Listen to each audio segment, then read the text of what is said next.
I found the photograph at an estate sale in Lancaster, Pennsylvania. It was a Saturday in March, one of those grey spring days when winter refuses to fully release its grip. The estate belonged to a local history professor who'd spent decades collecting Amish and Pennsylvania Dutch materials before his death at age 87. I'd been browsing the photography collection for about an hour when I found it. A cabinet card in remarkably good condition, the image still sharp and clear despite being over a century old. It showed a family of 5, a stern-looking father, a somber mother, and 3 children, all arranged in wicker chairs against a dark backdrop that appeared to be outdoors, perhaps in a garden or wooded area. The composition was typical of late Victorian family portraiture, carefully posed, formally dressed, everyone holding perfectly still for the long exposure. The father sat in the center, wearing a dark suit with a vest, his hand resting on his knee in a gesture that suggested authority. The mother sat to his left in a high-necked dark dress, her expression as serious as her husband's. The 3 children completed the arrangement. A young girl on the left holding what appeared to be a doll, a boy in the center sitting on his mother's lap and holding a bird, possibly a pigeon or dove, and another girl on the right, also with a doll. All 3 children wore light-colored dresses with large collars, typical of the era. It was the kind of photograph you'd see in any collection of Victorian family portraits, formal, proper, unremarkable, except for one detail that caught my attention. The father's hand, resting on his knee, was positioned in a way that seemed almost deliberately controlling, and the children's expressions, while formally posed, had a quality I couldn't quite define at first. Not quite fear, but perhaps wariness. The kind of careful blankness children learn when they're always being watched. On the back of the cabinet card, in faded copperplate script, was written, "The Schneider family, Lancaster County, Pennsylvania, July 1892, and below that, in different ink, and apparently added years later, Heinrich, Sea Trial Transcripts, 1896. God forgive what we didn't see. I bought the photograph for $15. That evening in my hotel room, I began researching the Schneider family and Heinrich Schneider. What I found initially seemed utterly ordinary. A German immigrant family, part of the large Pennsylvania Dutch community in Lancaster County in the late 19th century. Heinrich Schneider had immigrated to Pennsylvania in 1875 from Bavaria, bringing with him his young wife, Anna. He'd established himself as a furniture maker and cabinet maker, operating a successful workshop that served the local community. They'd had 3 children, Greta, born 1884, Johann, born 1886, and Margarete, born 1888. Census records showed them living in a substantial house near Lancaster, with Heinrich's workshop on the property. By all accounts, they were a respectable family, active in their Lutheran church, with Heinrich serving as a deacon.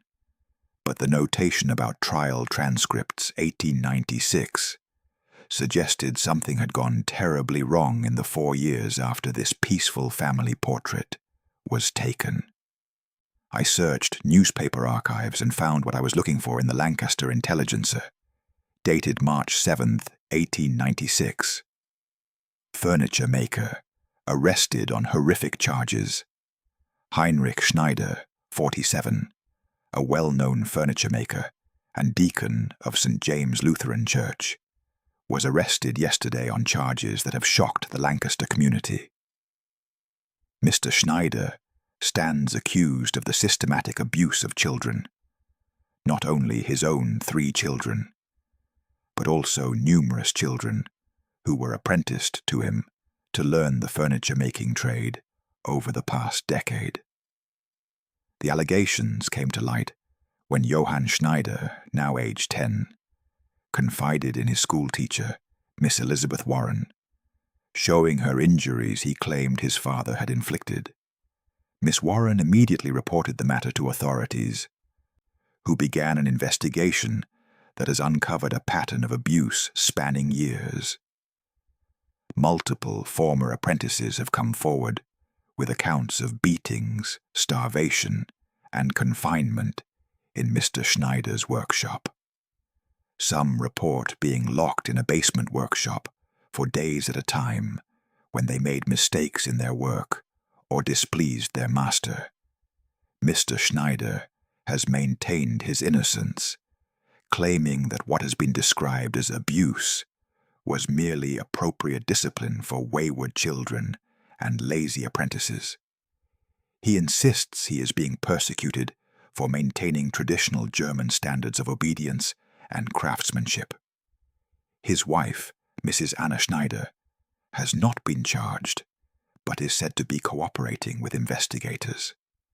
The couple's 3 children have been temporarily removed from the home and are in the care of relatives. The case has prompted discussion about the apprenticeship system and whether children working in trades receive adequate protection from abusive masters. Mr. Schneider's trial is expected to begin next month. I searched for more articles and found extensive coverage of the trial over the following months. What emerged was a deeply disturbing picture of a man who used his position as a respected craftsman and father to brutalize children, both his own and those entrusted to his care as apprentices. From the trial transcripts, dated April 1896, testimony of Johann Schneider, age 10. My father has always been strict. Even when I was very small, he would hit me for small mistakes. Spilling milk, speaking too loudly, not finishing my supper quickly enough. But it got worse when I turned 8, and he started teaching me furniture making. He said I needed to learn precision, that German craftsmanship required perfection. If I made a mistake, if I cut a piece of wood wrong, or if a joint wasn't perfect, he would beat me with a leather strap. Sometimes he would make me stand in the workshop for hours, holding heavy pieces of wood above my head until my arms shook. He said this would teach me strength and discipline. The worst was when he locked me in the basement workshop. There's a small room under the main workshop with no windows. When I made him very angry, he would put me down there with no food, sometimes for a whole day and night. It's dark and cold, and there are rats. He did the same things to the apprentices. I heard them crying at night. Some of them ran away, but no one ever told anyone because father is respected in the church and in town. Who would believe children over him? I finally told Miss Warren, because I couldn't bear it anymore. I was afraid father would kill me one day when he got too angry. She believed me. She's the first adult who ever believed me. Testimony of Peter Schmidt, age 17, former apprentice. I was apprenticed to Mr. Schneider when I was 12 years old. My parents thought it was a good opportunity. He was known as an excellent craftsman, and they believed I would learn a valuable trade. The first few months were tolerable. Mr. Schneider was demanding, but not cruel. But gradually, his expectations became impossible to meet. No work was ever good enough. Every piece I made had some flaw he would find. The punishments escalated. At first, just sharp words and occasional slaps. Then beatings with a strap or a piece of wood. Then more elaborate punishments, being locked in the basement, being forced to work all night without sleep, being denied food for days. He seemed to enjoy it. I remember once when I'd ruined an expensive piece of walnut by cutting it wrong. He beat me until I could barely stand, and then he made me sleep in the workshop that night with no blanket, even though it was winter. He said I needed to learn that mistakes had consequences. Several other apprentices were there during my time. All of us were treated the same way. We were terrified of him.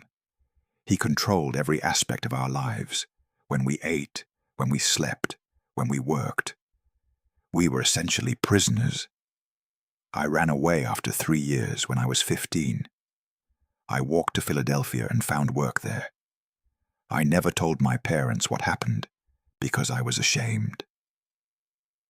I thought maybe it was my fault. Maybe I really was as incompetent as Mr. Schneider said I was. But when I heard about his arrest, I knew I had to testify. Those children need to know it wasn't their fault. Mr. Schneider is a cruel man who used his authority to abuse vulnerable children. Testimony of Anna Schneider, wife. I have lived in fear of my husband for 20 years. I have watched him hurt our children and the apprentices, and I have done nothing to stop it. I am complicit in his crimes, and I can never forgive myself. When we first married in Germany, Heinrich was kind. But after we came to America, something changed. He became obsessed with discipline, with control, with making everything perfect. He said that in America, people were too soft, that German children needed to be raised with traditional strictness. I watched him beat our children for the smallest infractions. I listened to the apprentices crying in the workshop. I knew about the basement room where he locked them, and I said nothing. Why?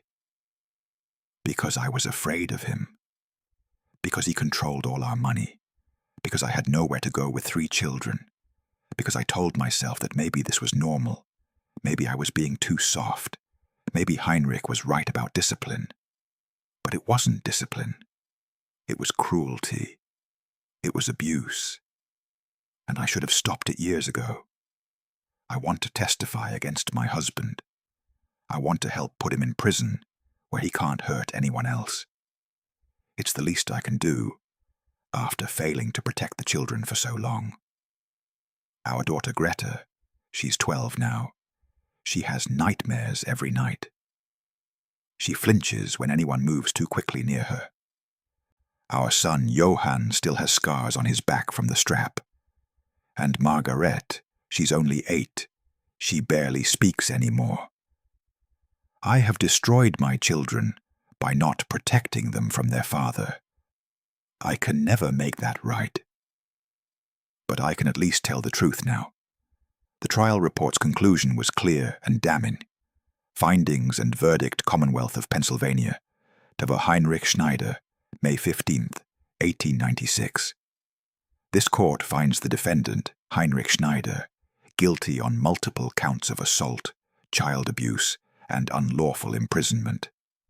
The evidence presented, including testimony from the defendant's own son, from multiple former apprentices, and from the defendant's wife, demonstrates a pattern of systematic physical abuse spanning at least a decade. Mr. Schneider used his authority as father, master craftsman, and church deacon to brutalize children in his care. He justified this cruelty as discipline and proper German training, but the court finds it to have been nothing less than torture. The apprenticeship system, while valuable for teaching trades, requires oversight to prevent such abuse.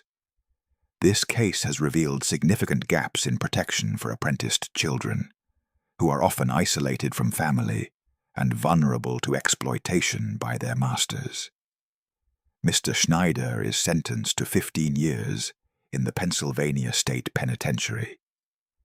Upon completion of his sentence, he is permanently barred from taking apprentices and from unsupervised contact with children. His 3 children will remain in the custody of relatives.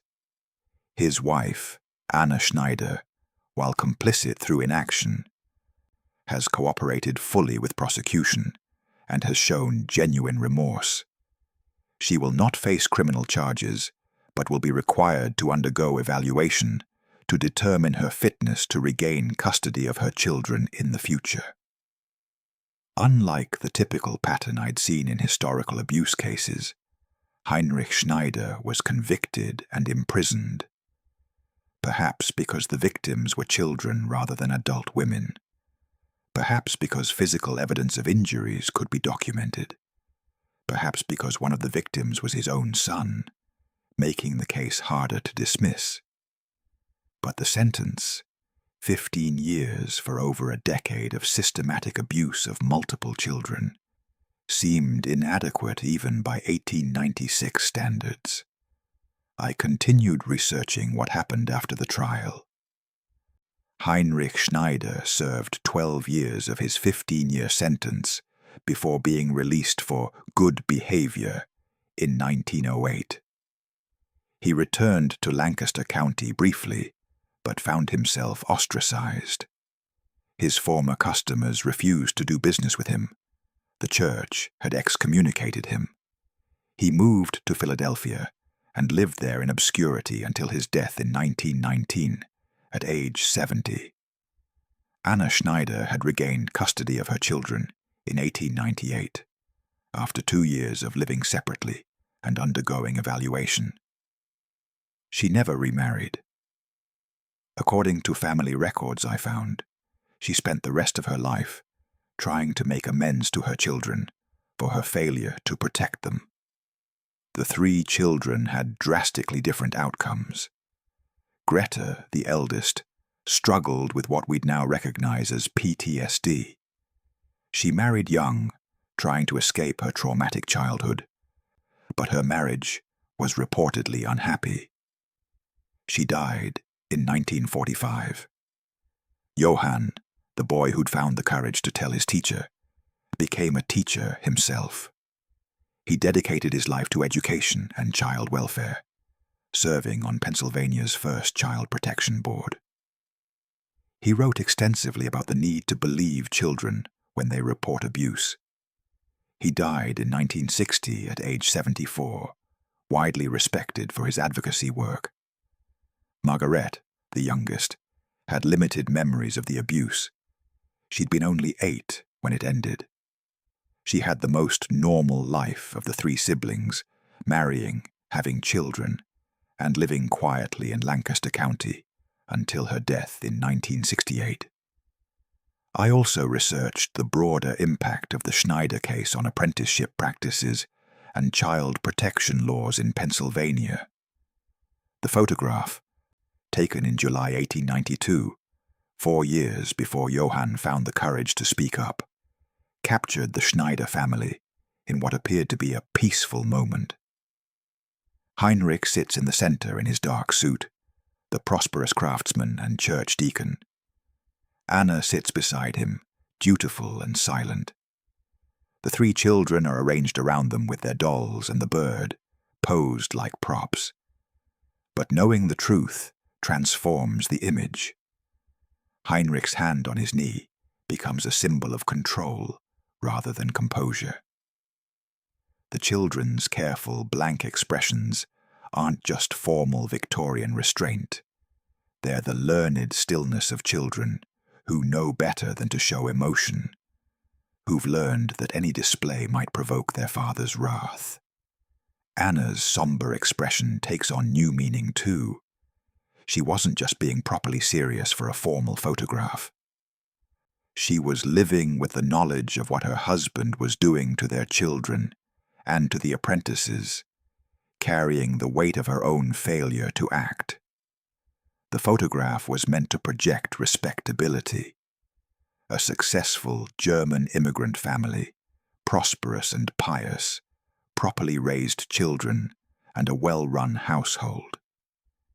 Instead, it now serves as evidence of how easily abuse can hide behind the facade of respectability. I decided to write a comprehensive history of the Schneider case, using it as a window into the broader issue of child abuse in apprenticeship systems, and the failure of communities to protect vulnerable children, even when warning signs were present. The book was titled Behind Closed Doors: The Schneider Case and Child Abuse in Victorian Pennsylvania. The research took 2 years. I examined court documents, newspaper articles, church records, and correspondence. I interviewed descendants of the Schneider children and former apprentices, some of whom shared family documents that had never been publicly available. What emerged was a portrait of a man who used his respectable position, craftsman, church deacon, family man, to brutalize children with impunity for over a decade, and a portrait of a community that failed to act despite multiple opportunities to intervene. I also uncovered evidence that some people had known, or at least suspected, much earlier than 1894. A doctor who'd treated residents for various ailments had noted in his private journals that he suspected improper relations between the Reverend and some female residents as early as 1882.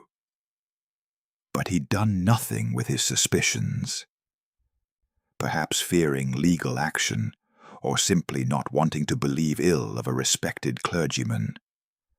A local minister who'd visited the home in 1886 had written to a friend that he found the Reverend's special attention to young women somewhat troubling, and the residents' excessive deference to the Reverend unusual even for a religious community.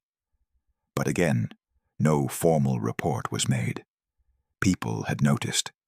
People had been uncomfortable.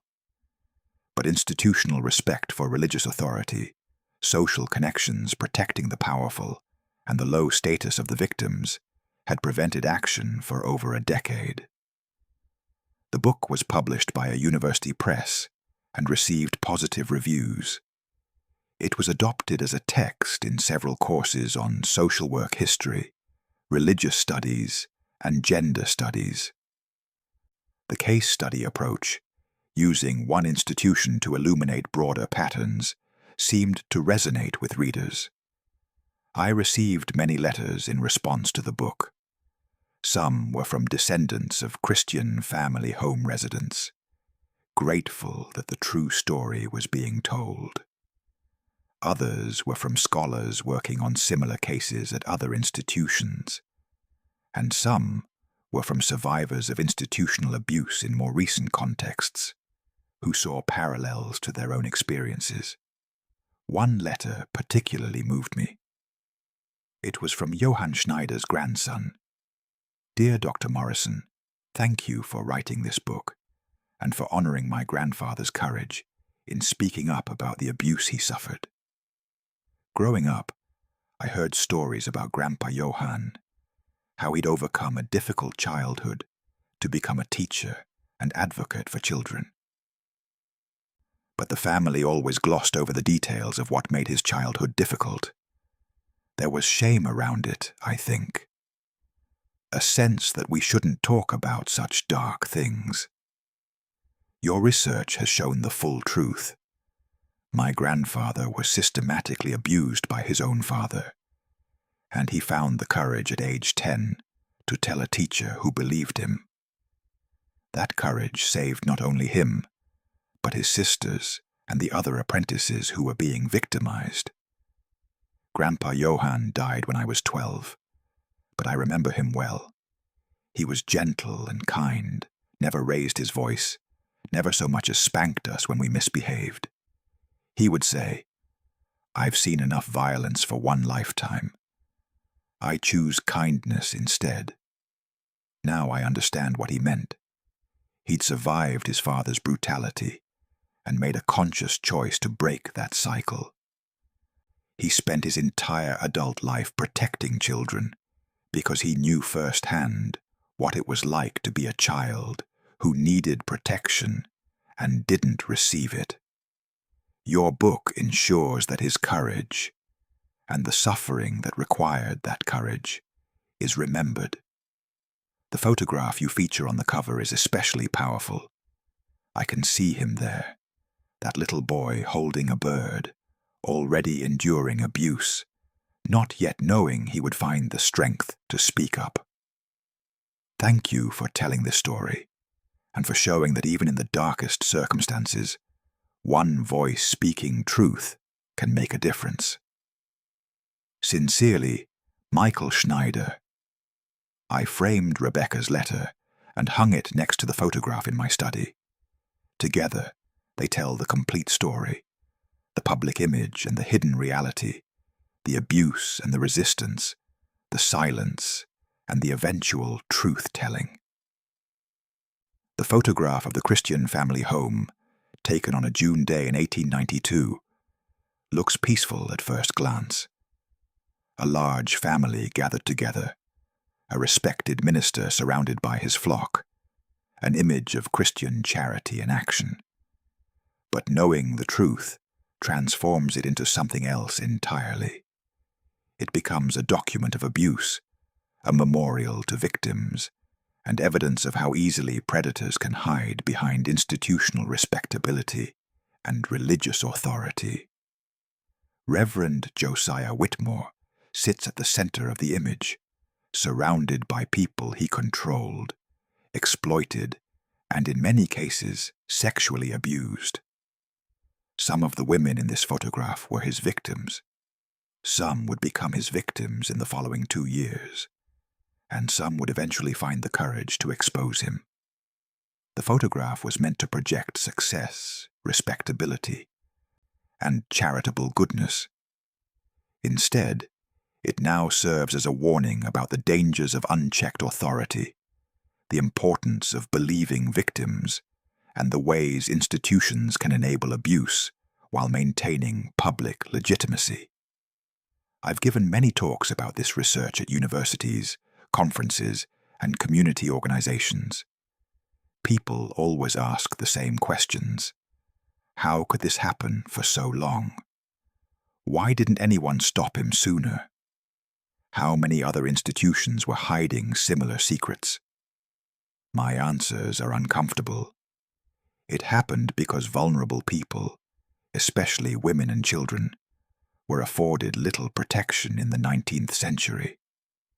It continued because religious and charitable institutions were granted tremendous deference and minimal oversight. It remained hidden because victims were silenced by poverty, social stigma, and the knowledge that powerful men would be believed over desperate women.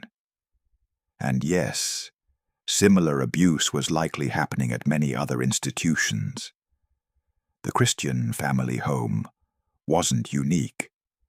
It was simply one of the few cases where victims successfully spoke up and were eventually believed enough to force an institutional reckoning. The photograph now hangs in my study, a constant reminder of how abuse can hide behind respectability, how children can suffer in plain sight, and how important it is to believe children when they report mistreatment. I look at that family often. Heinrich with his stern expression and controlling posture, Anna with her complicit silence, and the 3 children arranged like dolls, already learning to suppress emotion and endure pain. The photograph was taken in July 1892. Within 4 years, Johann would tell Miss Warren the truth. Heinrich would be arrested, tried, and imprisoned. The family would be shattered, and the community would be forced to confront the fact that a respected church deacon had been torturing children for over a decade. The photograph looked peaceful. A prosperous family, well-dressed children, a respected craftsman at the height of his success. But behind closed doors, in the workshop and basement, in moments when no photographer was watching, terrible things were happening. For 10 years, from the mid-1880s until Johann spoke up in 1896, Heinrich Schneider abused his own children and numerous apprentices while maintaining the facade of a respectable German craftsman and pious church member. The photograph captures the facade. The trial transcripts reveal the reality. Together, they tell the complete story of how easily abuse can hide behind respectability, and how much courage it takes for a child to speak truth to adult power. May Johann Schneider and the other children who testified be remembered for their courage. May Anna Schneider's remorse serve as a reminder that silent witnesses bear responsibility too, and may Heinrich Schneider's name be remembered not as a respected craftsman, but as a cautionary tale about the abuse of parental and professional authority. The photograph tells a truth it was never meant to reveal, and that truth, recovered through court documents and testimony, ensures that the crimes committed behind the closed doors of the Schneider workshop cannot be forgotten or minimized. A family portrait that became evidence of abuse, a peaceful image that documented horror. Both things are true, and both truths matter.